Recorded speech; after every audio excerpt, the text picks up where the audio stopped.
Le Conseil de ministres du jour a adopté un décret qui porte l'exercice de l'action récursoire. Mais avant de dire de quoi il s'agit précisément, je tiens, au nom du chef de l'État, au nom de son Excellence le Premier ministre et l'ensemble des membres du gouvernement, à féliciter sincèrement l'ensemble des travailleurs de notre pays, qu'ils soient du privé, soit du secteur informel ou qu'ils soient du public.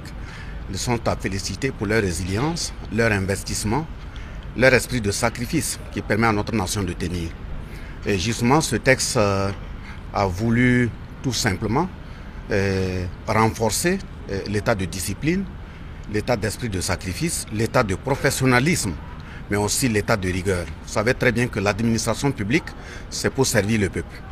Et pour servir le peuple, il faut un certain nombre de critères, il faut un certain type de comportement, d'attitude qui colle avec les règles, qui respectent en tout cas le fondamental d'une vie en République.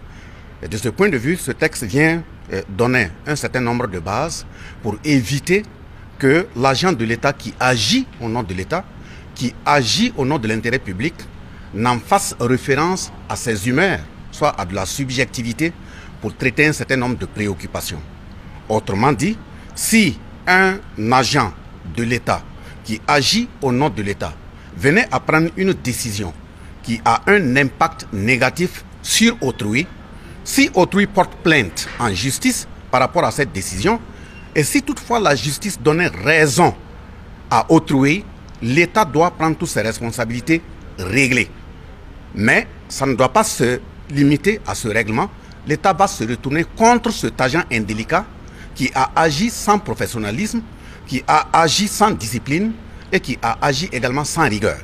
C'est pour dire que dans la mise en œuvre des lois, dans la mise en œuvre des règlements, des décrets, des arrêtés et autres, il faut vraiment s'entourer du maximum de rigueur, de discipline et de professionnalisme pour ne pas en faire à sa tête.